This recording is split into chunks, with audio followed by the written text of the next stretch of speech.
마태복음 11장 7절부터 15절 교독하겠습니다. 저희가 떠나며 예수께서 무리에게 요한에게 대하여 말씀하시되 너희가 무엇을 보려고 광야에 나갔더냐? 바람에 흔들리는 갈대냐?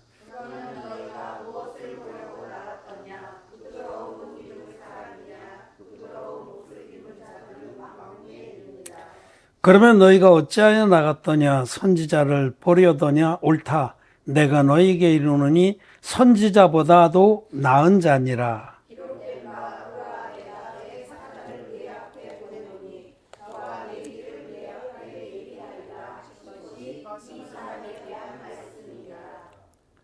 내가 진실로 너에게 말하노니 여자가 낳은 자 중에 세례 요한보다 큰 이가 일어남이 없도다. 그러나 천국에서는 극히 작은 자라도 저보다 크니라.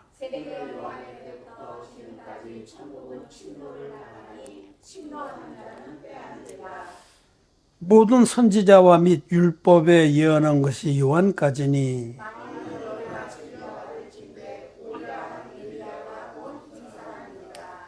귀 있는 자는 들을지어다. 아멘. 네, 성도 여러분 안녕하십니까? 네. 또 온라인으로 함께 예배를 드리는 우리 하나님의 백성들, 하나님 자녀들 모두 반갑습니다. 오늘도 하나님 말씀 같이 은혜를 나누고자 합니다. 오늘 우리는 세례 요한에 관한 예수님의 증언을 들었습니다. 예수님께서는 세례 요한을 일컬어서 여자가 낳은 자 중에 가장 큰 자다라고 말씀하셨습니다. 이 세례 요한을 우리가 잘 알아야 합니다. 세례 요한을 올바르게 알지 못하면은 예수님도 모르는 겁니다. 한마디로 말해서 세례 요한은 예수님이 우리의 모든 죄를 완벽하고도 영원하게 없애주신 그 구원의 사역에 있어서 빛나는 조연입니다. 우리가 뭐 영화 하면은 우리 한국 영화 중에서 1000만 관객, 이게 이제 성공한 영화의 기준이에요. 관객이 1000만 명이 들었다. 대단한 거죠. 국민 어린아이까지 다 해서 아주 노인까지 해서 5천만인데 모든 국민 중에 5명 중에 1명은 그 영화를 본 거예요. 그러니까 이제 아주 노인들 잘 영화 안 보시고 애기들도 영화 안 보니까 이 앞뒤로 뛰면은 한 3천만 명 잡으면 되겠죠? 3명 중에 1명은 봤다는 거니까 1000만 관객 영화들이 우리나라에 제법 있어요. 그런데 성공한 영화 거기에는 반드시 빛나는 조연이 있습니다. 주인공만 잘해서는 1000만 관객이 안 돼요. 조연들이 아주 맛깔나게 받쳐줘야 됩니다. 그런데 세례 요한은 우리 주님이 우리를 모든 죄에서 구원하신 그 구원사역에 있어서 빛나는 조연이었어요. 세례 요한이 그 빛나는 조연의 역할을 해주지 않았더라면 예수님의 구원사역은 이루어질 수가 없는 겁니다. 그래서 예수님 구원사역이 그렇게 폄하된다는 뜻이 아니라 꼭 필요한 거예요. 세례 요한의 역할이 꼭 필요합니다. 예수님이 물론 우리의 모든 죄를 없애주신 주인공이시고 구원자신데 거기에 세례 요한의 역할이 반드시 필요했다. 하나님의 그 공의한 구원의 법대로 꼭 필요한 사역을 했다라는 말입니다. 예수님이 오셨을 때에 세례 요한하고 예수님하고는 거의 같은 동시대의 분입니다. 6개월 먼저 태어나셨어요. 세례 요한이 6개월. 그러니까 뭐 말 터도 되는 사이죠. 1살 차이가 안 나니까. 세례 요한의 어머니는 엘리사벳이고 아버지는 사가랴인데 아버지가 제사장입니다. 늦게까지 나이가 많은데도 자식이 없어서 거시기했었는데 하나님께서 사가랴와 엘리사벳 둘 사이에서 아들을 주셨습니다. 하나님께로부터 보내심을 받은 자입니다. 하나님의 구원 사역에 있어서 절대적으로 중요한 사역을 감당케 하려고 보내심을 받은 자가 났으니 이름은 요한이라. 하나님께로부터 보내심을 받은 자입니다. 그래서 도저히 아이를 낳을 수 없는 그 늙은 나이에 사가랴하고 엘리사벳 사이에 하나님의 아들을 주셨어요. 마치 아브라함과 사라 사이에 이삭을 주셨듯이. 그래서 태어난 그 세례요한은 어려서부터 나시린으로 자랐습니다. 나시린. 하나님께 서원하고 바쳐진 아들로. 머리에는 삭도를 대지 아니하고 머리를 안 깎은 거예요. 삼손처럼. 그리고 아주 어려서부터 조금 이제 자라면서 그가 하나님의 뜻을 알 때부터 그는 광야에서 생활했습니다. 세상 풍속을 쫓지 않았다는 뜻입니다. 전적으로 하나님의 뜻에 순종하는 삶을 살았어요.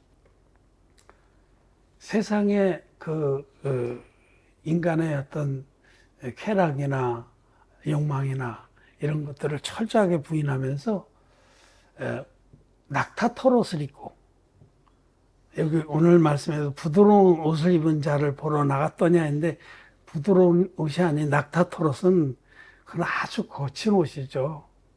그것을 입고 또 먹는 것은 메뚜기와 석청이었다고 성경은 기록하고 있습니다.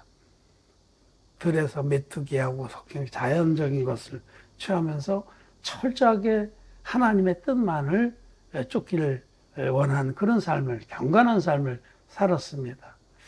그 세례 요한이 누군가? 그는 오리라 한 엘리야라고 소개하고 있습니다. 예수님의 이 땅에 오셨을 때, 즉 세례 요한도 같이 일하고 있는 그때에 이스라엘 백성들은 아주 암울한 시대였습니다. 이미 왕국이, 유다 왕국이 무너진 지는 벌써 600년 가까이 그렇게 지났죠.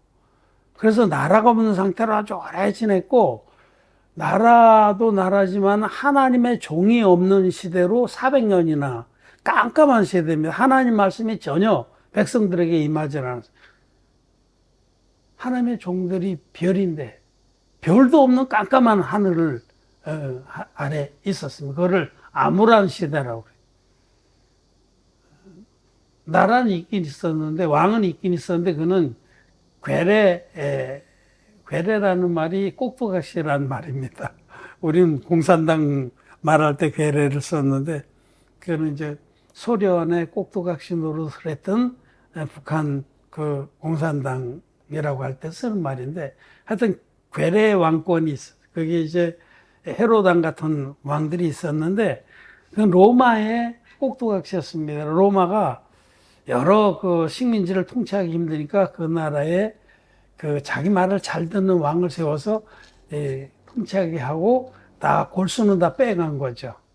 그러니까 사실은 나라가 없는 거예요. 로마의 식민지였고 또 하나님 종도 없었고 하나님의 말씀도 없었고 백성들은 식민지의 압제 아래에서 아주 어려운 삶을 살 때, 그래서 그 암울한 시대에 이스라엘 백성들은 하나님의 선지자들이 예전에 약속했던 그 약속을 간절히 사모했습니다. 하나님 선지자를 통해서 장차 내가 메시아를 보내주겠다. 이사야 선지자 같은 경우 아주 선명하게 말씀했잖아요. 한 아들을 너희들 가운데 한 아기가 날 것인데 그는 하나님이시다. 하나님이 너희 가운데 오실 것이다. 그가 너희들의 모든 죄를 담당할 것이다. 이렇게 약속하셨잖아요. 메시아에 대해서 이미 예수님 오시기 전에 700여 년 전에 약속하셨고, 또 마지막 선지자인 말라기를 통해서는 더욱 선명하게 얘기하셨어요. 내가 메시아를 너희들한테 보내줄 텐데 그 앞에 메시아의 길을 예비할 종을 먼저 보내겠다. 그 종이 구원자인 메시아보다 앞서가서 그 왕의 길을 예배할 거다. 이렇게. 이사야를 통해서도 광야에서 외치는 자의 소리라 그런 말씀을 약속하셨고, 높은 산은 낮아지고 낮은 골짜기는 높아지리라. 그래서 모든 사람의 마음에 메시아가 들어갈 수 있도록 평탄한 길을 열어주겠다. 이런 약속들을 그 당시에 예수님이 오셨을 때에 이스라엘 백성들은 간절히 기다렸습니다. 왜냐하면 너무 힘들고 암울하니까, 소망이 없으니까. 그런데 이제 마지막 선지자 말라기에게 하나님께서 약속하시기를, 내가 메시아를, 너희 주를 보내기 전에 그 앞에 엘리야를 보내겠다. 그 말은, 엘리야는 죽지 않고 승천했거든요. 그 엘리야를 다시 보내겠다는 말이 아니라 엘리야와 같은 심령을 가지고 엘리야와 같은 사역을 할 종을 보내겠다 이 뜻입니다. 그럼 엘리야는 어떤 사역을 했냐? 엘리야는 북왕조 이스라엘이 아주 패역한 왕들로 통치받을 그 시대, 대표적으로 아합 그 시대에 우상이 그 나라를 뒤덮었던 그 시대에 하나님의 엘리야라는 종을 보내서 바알의 제사장 또 아세라의 제사장, 그 우상과 남우상, 바알과 아세라의 그 제사장들 850명하고 1대 850으로 붙었습니다. 갈멜산 위에서. 그래서 그 엘리야가 이겼습니다. 엘리야가 재물을 놓고 대결해서. 그래서 그 큰 승리를 거두면서 백성들이 다 마음을 돌이켰어요. 우상 숭배하던 백성들이 엘리야와 함께 바알과 아세라의 선지자를 850명 다 쳐 죽이고 모든 백성들이 다 하나님께로 마음을 돌이켰고 하나님도 그것을 보고 당신의 진노의 마음을 돌이켜서 그 백성을 다시 품어줬습니다. 그래서 엘리야의 사역이에요. 그래서 세례 요한이 오리란 엘리야라고 예수님 소개한 것은 이 암울한 시대에 세례 요한이 혜성처럼 나타나서 백성들의 마음을 하나님께로 돌이키게 하고 그 우상에 쏟아졌던 그 마음을 또 하나님의 마음은 자기 백성들에게 긍휼을 베풀게 해서 엘리야의 사역을 감당하러 온 자다. 사람들의 마음을 높아진 마음은 낮추고 또 너무 절망해서 좌절한 마음은 북돋아서 그들의 마음에 왕이신 예수님이 들어갈 수 있는 마음밭을 준비하러 온 분이 엘리야입니다. 엘리야는 와서 첫째로 사람들이 회개하도록 촉구했습니다. 자기에게 나와서 자기의 삶을 보고 또 자기가 경외하는 하나님에 대한 그 말씀을 들으면서 그들이 하나님을 등지고 살았던 것을 돌이키도록 그렇게 인도한 종이 세례 요한입니다. 세례 요한이 그런 사역을 첫째로 했습니다. 즉 백성들의 마음이 돌이켜서 하나님을 향하도록. 이게 첫 번째 사역이에요. 세례 요한은 이 땅에 와서 두 가지 중요한 사역을 했는데 첫째로는 지금 말씀드린 것처럼 백성들의 마음이 하나님을 향하고 자기들의 죄악된 것을 토로하고 긍휼을 구하게 하는 그런 사역을 했습니다. 참된 회개에 이르도록 하는 사역입니다. 첫째 사역은. 그래서 그렇게 참된 회개에 이른 자들에게 물로 세례를 줬습니다. 회개했다는 표로서 요단강에서 너는 진짜 마음을 돌이켰다. 너는 하나님 앞에서 긍휼을 바라고 네가 얼마나 죄악된 존재인지를 인정하게 했다. 너는 이제 예수 그리스도, 지금 나도 그분이 누구신지 모른다. 근데 나로 하여금 백성들에게 물로 세례를 주라 말씀하신 그 하나님께서 내가 누구에게 세례를 베풀 때 그 위에 성령님이 비둘기처럼 내리는 것을 보거든 그가 그인 줄 알라. 그가 바로 메시아인 줄 알라 하셨다. 하면서 백성들에게 물로 세례를 베풀었습니다. 너희들은 그분을 믿어라. 회개하라. 천국이 가까이 왔다. 그것이 바로 세례 요한의 첫 번째 사역입니다. 그렇게 백성들에게 회개를 촉구해서 회개한 자들에게 물로 세례를 베푸고 있을 때 예수님께서 세례 요한 앞으로 나왔습니다. 저벅저벅 요단강 베다니 건너편에 요단강 건너편 베다니 있는 데서 세례 요한은 백성들에게 세례를 회개한 자, 진정으로 회개한 자들. 그래서 진정으로 회개했다는 것은 자기가 지옥 갈 자라고 인정을 하고 하나님의 긍휼을 바라는 것을 말합니다. 하나님, 나는 지옥가에 마땅한 자입니다. 머리끝서부터 발끝까지 온통 죄뿐입니다. 그렇게 인정하는 자들.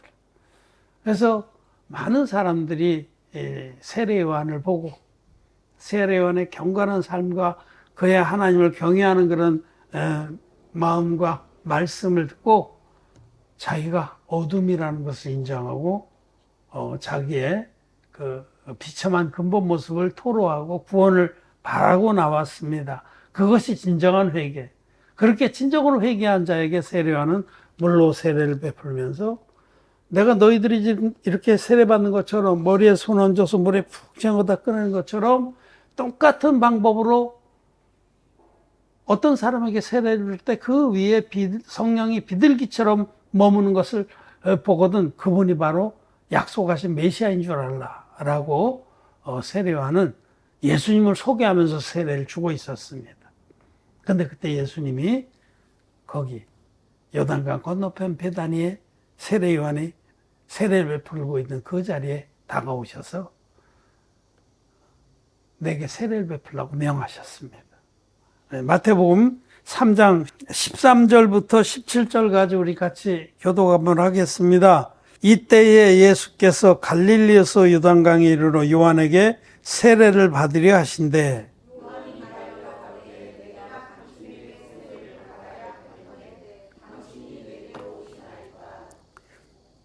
예수께서 대답하여 가라사대 이제 허락하라. 우리가 이와 같이 하여 모든 의를 이루는 것이 합당하니라 하시는데 예 요한이 허락하는지라.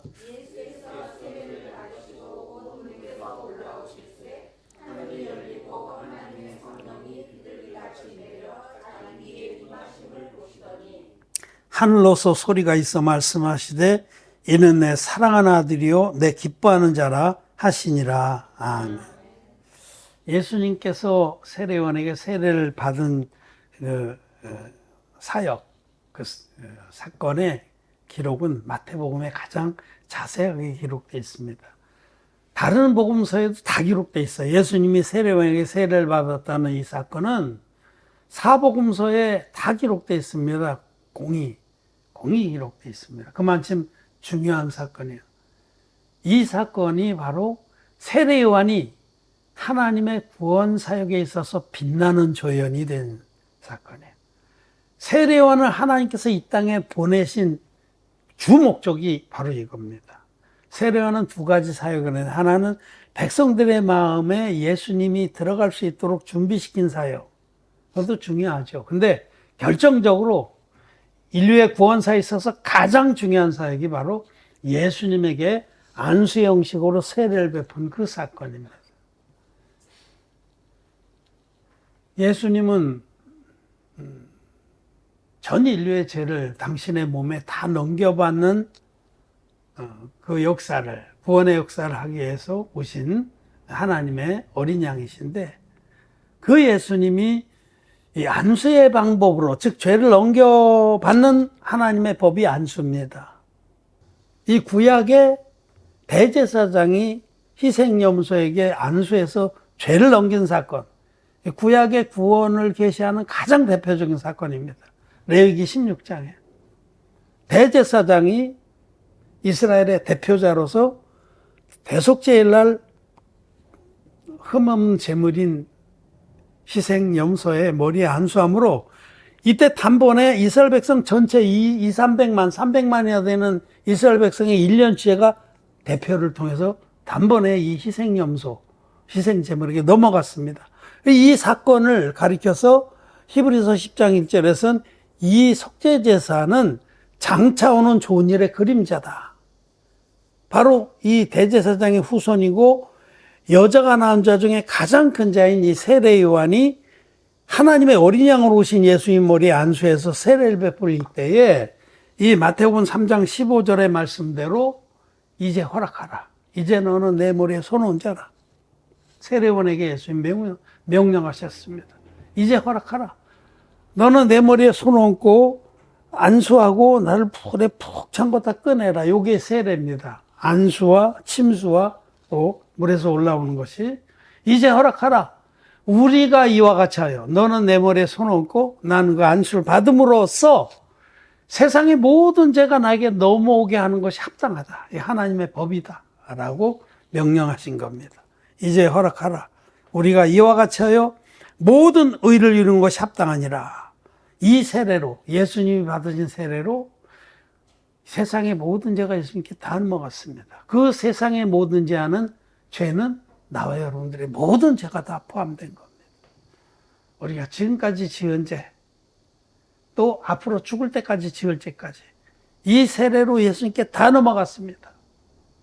여러분, 우리 속에는 푹 찔르면 죄밖에 쏟아질 것이 없습니다.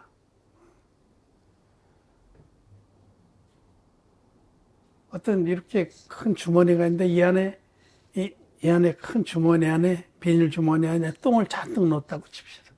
그래서 묶어갖고 나무에 매달았는데 가서 만약에 칼로 푹 찌르면 뭐가 쏟아지겠어요?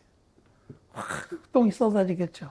이쪽만 조금 높은 데를 찌르면 좀 나을 것 같아. 위를 푹 찌르면 거기도 똥밖에 안 쏟아집니다. 우리 속에는 온갖 죄만 가득 차 있기 때문에 악한 사단마귀의 독성이 꽉 차 있기 때문에 누가 자극을 주면 그것밖에 쏟아질 게 없습니다. 그래서 우린 죽을 때까지 죄를 질 수밖에 없는 자들. 우리 주님이 이와 같은 방법으로 당신이 안수를 받아서 인류의 모든 죄를 다 짊어지고 대신해서 십자가에서 갚아주시지 않았다면 아무도 구원받을 자가 없는 겁니다. 예수님이 요단강에 세례 받으실 때에 여러분들의 태어나서 오늘 이 순간까지 이미 지은 모든 죄가 예수님 세례 받을 때 예수님께 넘어갔습니까? 안 넘어갔습니까? 넘어갔습니다. 하나님이 하신 일입니다. 또 우리는 이 순간부터 앞으로 죽을 때까지 죄를 짓겠습니까? 안 짓겠습니까? 끊임없이 죄를 짓습니다. 연약하고 부족하기 때문에 죄를 질 수밖에 없습니다. 잘한다는 건 아니에요. 잘 못하는 거죠. 근데 그럴 수밖에 없는 잘하는 사실입니다. 그 앞으로 내일 지을 죄, 모레 지을 죄, 앞으로 1년 후에까지 지을 죄, 죽을 때까지 지을 미래의 모든 죄도 예수님이 세례받을 때 다 넘어갔습니까? 안 넘어갔습니까? 넘어갔습니다. 우리는 육신이 연약해서 도저히 거룩을 이룰 수가 없었는데 육신이 연약하여 할 수 없는 그 일을 하나님께서 해주신 겁니다. 아들을 보내셔서 그 아들이 세례를 받게 하심으로 인류의 대표자가 예수님의 머리에 안수를 하게 하심으로 이렇게 여자가 낳은 자 중에 가장 큰 자인 세례요한이 예수님 머리에 안수해서 우리의 모든 죄를 단번에 짊어지시고 세상 죄를 지고 가는 하나님의 어린 양이 되주신 겁니다. 그래서 세례받은 이튿날 세례요한은 예수님을 가리키면서 증언하기를 보라, 세상 죄를 지고 가는 하나님의 어린 양이로다. 예수님이 우리의 모든 죄를 짊어지고 우리의 모든 허물을 다 담당하시고 십자가에 못 박히셔서 6시간 동안 피를 흘려서 나와 여러분들의 모든 죄를 깨끗이 갚아주셨습니다. 완부를 하셨습니다. 그래서 예수님이 받으신 세례와 십자가에서 흘리신 피로 우리의 모든 죄를 완벽하게 이미 깨끗이 없애주셨다는 이 진리의 복음을 믿는 자는 결코 죄가 없습니다. 그러므로 이제 그리스도 예수 안에 있는 자에게는 결코 정죄함이 없나니 우리를 이와 같이 하나님 편에서 일방적으로 거룩하게 의롭게 만들어 주신 겁니다.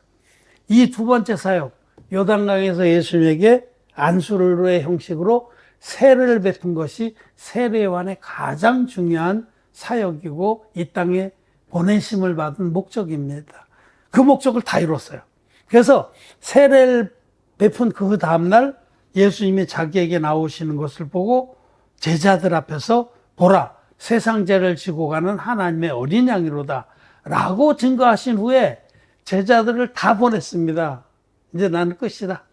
내 할 일을 다 했다. 하나님께서 나를 보내신 목적을 난 다 이뤘다. 다 준행했다. 여한이 없다. 너희는 이제 저분에게 따라가서 저분의 제자가 되라고 보냅니다. 세례요한이. 그때 예수님을 따라간 세례요한의 제자가 안드레와 요한이에요. 복음사가 요한. 요한복음을 기록하고 요한 1, 2, 3서 요한계시록을 기록한 그 요한이 세례 요한의 제자였어요. 수제자. 그래서 세례 요한을 정말 믿고 따랐던 그 제자들은 예수님께 다 간 겁니다. 그때 갔는데 그때 일부 좀 말귀를 못 알아듣는 그런 제자들이 있었어요. 세례 요한에게. 그들은 세례 요한이 예수님께 보낼 때 안 갔습니다. 아닙니다. 저는 일편단심 민들레라고 있죠. 아닙니다. 저희들은 끝까지 스승님을 모시겠습니다. 그래서 세례 요한은 자기의 사역이 예수님께 안수를 베풀어서 세상 죄를 다 넘긴 다음에 자기의 사역이 끝난 것을 알고 일부러 헤롯 왕을 자극해서 옥에 갇힙니다. 일부러. 자기가 사라져야 돼요. 왜냐하면 이제는 주인공만 빛나야 되는 거예요. 조연은 조연 역할 고까지지 조연이 자꾸 카메라 앞에서 주인공을 가리면 되겠어요? 응? 너무 지금 이 업이 돼가지고 조연을 시켜줬더니 업이 돼가지고 자기가 인기가 좋으니까 인기 굉장히 좋았어요. 세례 요한의 추종자들이 근 3세기까지 남아있었어요. 그 정도로 인기가 좋았어요. 그렇다고 그래서 그 좋은 인기에 도취가 돼가지고 자기 주제 파악을 못하고 자꾸 카메라를 가리고 주인공을 가리면 되겠어요. 근데 세례 요한은 정말 하나님의 종이었어요. 그래서 자기 제자들을 다 가라하고는 자기는 감옥에 갇혀 일부러 자진해서 사실 갇힌 거예요. 자진해서 자기는 이전에 역사의 뒤안골로 물러나겠다. 혜성처럼 나타났지만 이제는 역사의 뒤안길로 물러날 때를 아는 거죠. 그런데 아주 푼수 제자들이 있었어요. 그 제자들이 끝까지 그 세례 요한의 감옥에 찾아와서 수발하면서 아닙니다. 우리는 스승님 외에는 없습니다. 예수란 사람 난 안 따라갈랍니다. 끝까지 그렇게 푼술 떨어서 세례 요한이 할 수 없이 이 제자들을 예수님께 보내는 거예요. 넌 니들이 가서 한번 직접 목격하고 말씀을 들어라. 그렇게 해서라도 마음을 돌이키게 하려고. 그랬던 사연이 이 마태복음 11장 앞부분에 나오는 겁니다.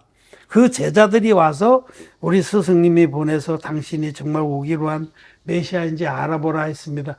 세례 요한이 그런 군번이 아니에요. 세례 요한은 여자의 몸에서 난 자들이 가장 큰 자고 선지자보다 더한 자예요. 모든 선지자보다 가장 하나님의 뜻을 잘 아는 그리고 잘 순종했던 종입니다.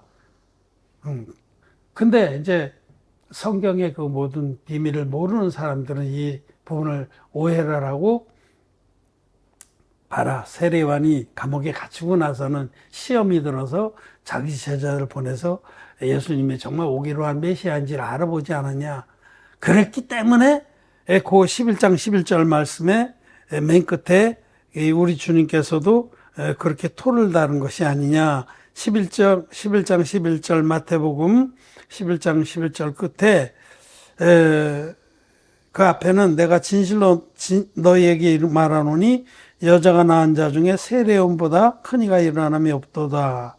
그러나 천국에서는 극히 작은 자라도 저보다 크니라. 요 말씀이 해석이 안 되는 거예요. 거듭나지 못한 목사들은 성경이 해석되는 듯하다 안 되는 게 맞지. 소경이니까. 여러분, 세례 요한이 여자가 낳은 자 중에 가장 크다는 건 전 인류에서 그를 정말 인류를 대표할 만한 그 하나님을 경외하고 하나님의 그 뜻을 쫓는 자다란 뜻입니다. 아브라함보다도 이사야보다도 더 큰 자입니다. 전 인류를 대표할 만한 그런 종인데 그런데 왜 이런 말씀을 했을까? 그러면서 그 세례 요한이 마지막에 시험이 들어서 믿음을 잃어버렸기 때문에 천국에 가긴 갔지만 제일 밑바닥에 꼴찌로 된 거다 이렇게 가르쳐요. 실제로 아닙니다. 이 말씀은 하나님의 의, 천국에 들어가는 건 오직 하나님의 의를 옷 입어서 가는 것인데 천국에 들어간 자는 예수 그리스도께서 물과 피로 완성하신 그 하나님의 의를 옷 입고 들어가는 것인데 그 하나님의 의에 비하면 비록 세례 요한이 인류 중에서는 가장 인간의 의가 큰 자예요. 그 인간의 의가 아무리 클지라도 천국에 들어가게 하는 하나님의 의와는 비교할 수가 없다. 그런 뜻입니다.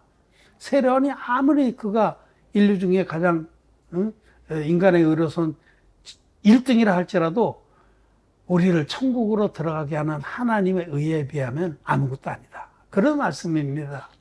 그래서 우리는 오늘 우리가 중요시 여겨야 될 것은 세례요한은 예수님께서 우리의 죄를 당신의 몸에 다 짊어지시는 그 세례에 있어서 빛나는 조연으로 이 땅에 보내졌다. 말하자면 그것이 가장 중요한 세례 요한의 사역이고 하나님이 이 일을 하라고 하나님께로부터 점지해서 보내주신 종이 세례 요한입니다. 세례 요한은 예수님께 세례를 베풀어서 나와 여러분들의 모든 죄를 예수님께 다 넘기는 이 가장 귀한 사역을 하라고 보내심을 받은 자고 그 일을 충성스럽게 잘 준행해서 우리들이 구원을 받게 됐다. 세례 요한은 예수님이 우리를 모든 죄에서 완벽하게 구원하시는 물과 피의 복음 사역에 있어서 빛나는 조연의 역할을 충성스럽게 수행한 종이다라는 사실을 아셔야 합니다. 그래서 예수님이 이제 그 12절에 보면 마태복음 11장 12절에 세례 요한의 때부터 지금까지 천국은 침노를 당하나니 침노하는 자는 빼앗느니라 이 말씀을 하신 겁니다. 세례 요한의 때부터라는 것은 세례 요한이 이 땅에 와서 하나님의 그 사명을 준행한 때부터 그게 세례 요한의 때. 세례 요한이 이 땅에 와서 하나님이 세례 요한에게 부여한 그 중요한 사역이 뭐냐? 예수님께 안수의 형식으로 세례를 베풀어서 인류의 모든 죄를 다 넘긴 이 사건, 인류 역사에서 가장 중요한 사건이에요.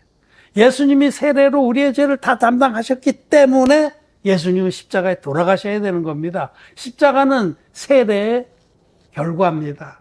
세례가 없었다면 십자가도 아무 의미가 없는 겁니다. 예수님 받으신 세례로 우리의 모든 죄를 담당하신 예수님이 십자가에서 우리의 모든 죄를 다 갚아주시고 마지막에 다 이뤘다고 크게 외치시고 돌아가시다 부활하심으로 예수님이 세례와 십자가로 나를 모든 죄에서 구원하셨다는 이 진리의 복음 믿는 자는 값없이 의롭다 하심을 얻고 천국에 들어가게 되는 것입니다. 그래서 이 말씀 12절 말씀은 세례 요한의 때부터 즉 세례 요한이 예수님께 안수를 베풀어서 자기가에게 부여된 사명을 담당한 그때부터 천국은 활짝 열린 것이다. 천국문은 활짝 열렸고 이것을 담대하게 믿음으로 받아들인 자는 천국을 쳐들어가서 그것을 자기 것으로 만든다라는 말입니다. 여기 침노하는 자라는 것이 이게 그 흠정역에는 폭도들은 이런 뜻이에요. 폭도들. The violent. 폭도들은 눈에 뵈는 게 없잖아요. 응? 폭도들. 눈에 뵈는 게 없어요. 법도 없어요. 자기 하고 싶은 대로 막 하는 거예요. 우리는 믿음의 폭도들입니다. 우리 눈에 뵈는 게 없어요. 우리는 우리의 죄와 허물을 이미 주님이 세례로 다 담당한 것을 믿습니다. 그래서 천국문이 활짝 열리자 우리는 뛰어 들어간 거예요. 하나님이 이거 우리 거라고 했다. 아무 거리낌 없이 천국에 뛰어 들어간 겁니다. 예수님께서 십자가에서 마지막으로 다 이뤘다고 외치는 순간에 지성소 앞을 가로막고 있던 휘장이 위에서부터 아래까지 쫙 쬐어서 활짝 열렸어요. 지성소의 문이. 지성소는 천국을 계시합니다. 예수님이 세례받아서 우리의 죄를 다 담당하시고 십자가에 달려서 다 이뤘다 하기까지 피 흘려서 우리 죄를 다 갚은 순간에 완성하신 순간에 천국문은 활짝 열렸습니다. 이제는 예수님의 세례와 십자가의 피를 믿는 사람은 폭도가 되는 믿음의 폭도. 아무것도 거칠 것이 없어요. 누구 눈치 볼 것도 없습니다. 담대합니다. 눈에 뵈는 게 없습니다. 확 점프해서 뛰어들어가서 깃발을 꽂는 겁니다. 천국에 내 거. 우리는 침노한 자는 빼앗습니다. 우리는 천국에 뛰어들어간 자들이에요. 열린 천국문 내가 들어가. 열린 천국문에 우리는 뛰어들어가서 천국의 자녀들이 됐습니다.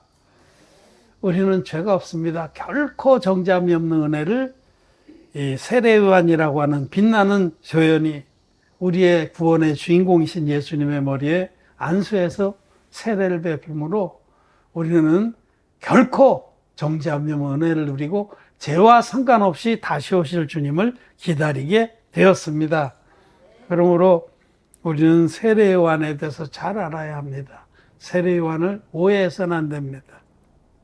세례요한 요한복음 1장 7절에서 저가 증거하러 왔으니 곧 빛에 대하여 증거하고 모든 사람으로 자기를 인하여 믿게 하려 함이라.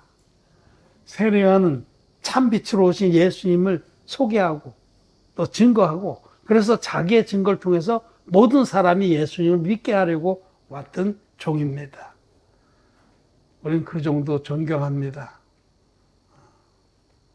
그러나 무엇보다도 우리는 우리의 모든 죄를 짊어지고 대속의 고난을 받아주신 예수님을 가장 존경하고 높이고 믿습니다. 쫓습니다. 그래서 그 주님의 구원 사역에 있어서 빛나는 조연인 세례 요한이 순종해서 자기의 사역을 잘해줌으로 우리가 이렇게 구원을 받았다는 것도 잊지 말아야 합니다. 오리라한 엘리야가 바로 세례 요한이다.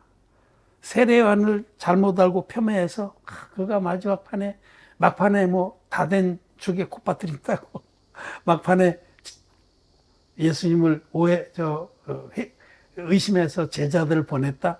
노 아닙니다.